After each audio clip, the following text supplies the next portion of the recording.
Salam sejahtera semua. Inilah dia antara rahsia yang tak pernah kita dengar. Jika PAS jadi kerajaan, orang akan dibentangkan dan diluluskan juga. Bezanya, walaupun ada dalil untuk halalkannya. Jika kami buat, hukumnya halal. Tapi jika orang lain buat, hukumnya haram. Itu kata-kata walaupun, kata anak tahu page Facebook.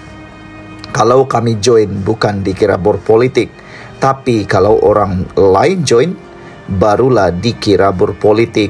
Itulah antara kata-kata daripada walaupun tegar. Lapangan terbang, pelabuhan, kereta api laju, semua kami dah umum di Kedah. Itu satu pencapaian hebat, baru diumum. Dan parti kini parti PAS, parti kafir. Itu antara kata-kata Tun Mahathir satu ketika dahulu, tapi kini penasihat SG4. Syarikat Air Kelantan rupanya berhutang 61 juta ringgit dengan TNB setakat Jun. Mufti bukan ulama, hanya yang ada dalam parti Anajah layak dipanggil ulama. Itu antara kata-kata walaupun, kata anak tahu. Utusan online pembangkang ada game plan lebih baik untuk Malaysia. Itu kata Hamzah Zainuddin dalam utusan Malaysia. Ramasamy kata Anwar perlu turun supaya pembinaan Masjid Madani dihentikan dan kuil ditetap kekal di tempat asal. Tahniah PAS. Walaupun Anwar turunkan harga minyak, Nergi walaupun naikkan tarif air. Takbir, kata anak tahu. Saudara, kami walaupun tidak akan mohon maaf jika buat salah, tapi kami akan saman siapa yang kritik kesalahan kami. Itu antara komen anak tahu. Kartunkan pemimpin okey, tapi bukan monyet, kata PAS. Melayu mudah lupa, Tun Mahathir. Itulah antara kata-kata keramat Tun Mahathir. Minta maaf tiada dalam kamus hidup kami. Itu antara kata, mungkin kata daripada walaupun, kata anak tahu. Walaupun gembira bila doa laknat sesama Islam, walaupun kepanasan bila pemimpin Islam berjaya mendamaikan pertelagahan dua negara. Antara sifat walaupun itu adalah dia tak suka kepada perdamaian, walaupun amat suka kepada permusuhan dan perbalahan, kata anak tahu. Salam sejahtera, terima kasih karena bersama dengan saya di Nazilin Unity Channel. Yang ini pastinya akan membuatkan ramai orang tidak dapat duduk tenang, terutamanya hater kepada Anwar Ibrahim, Mahathir, pembangkang dan seterusnya. Semua orang yang seringkali menggunakan isu minyak untuk menghentam semula Anwar. Baru-baru ini Anwar Ibrahim sudah mengumumkan bahwa akan berlaku penurunan harga minyak. Maka dengan itu tiada lagi senjata modal politik daripada pihak pembangkang untuk cuba mengecil-ngecilkan janji ataupun mengecil-ngecilkan pengaruh Anwar Ibrahim. Dalam sasaran mereka terhadap Anwar Ibrahim, mereka seringkali memutar janji Anwar untuk menurunkan harga minyak. Tapi hari ini akhirnya Anwar Ibrahim menegaskan sekali lagi, RON 95 tetap turun sebelum akhir September. Itu kata Anwar Ibrahim. Perdana Menteri Anwar Ibrahim berkata bahan bakar itu akan turun RM1.99 seperti mana diumumkan beliau sebelum ini. Harga RON 95 tetap akan diturunkan kepada RM1.99 pada hujung bulan ini, kata Perdana Menteri Anwar Ibrahim.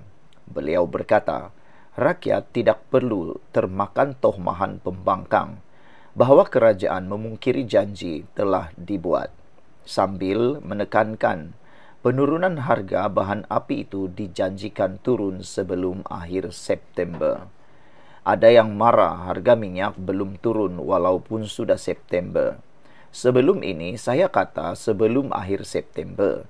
Kalau 10 September belum akhir bulan lagi. Jadi sabarlah.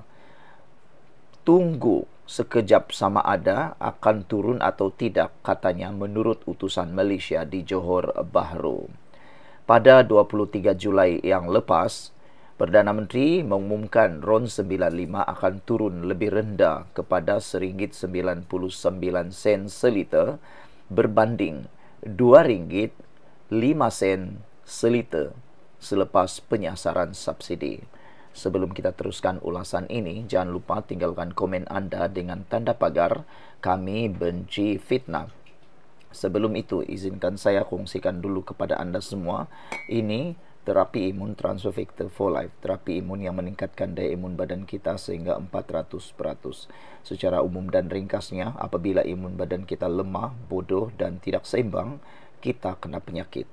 Tapi terapi imun ini mengajar, mendidik, menguatkan dan menyeimbangkan imun badan kita.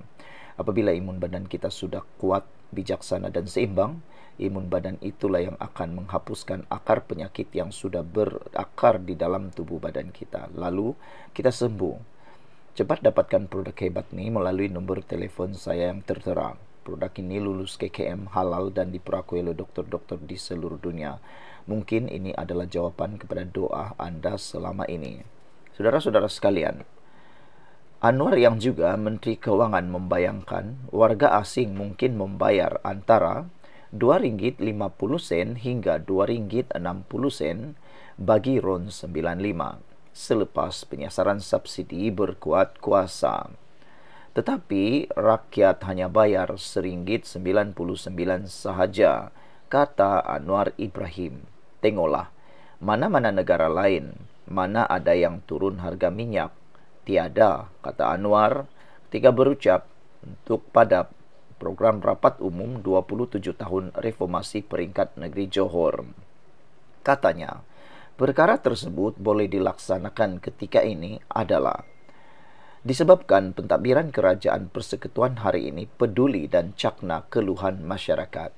Sebab apa kita boleh turunkan harga minyak? Sebab kita perintah. Kerajaan ini fikirkan rakyat.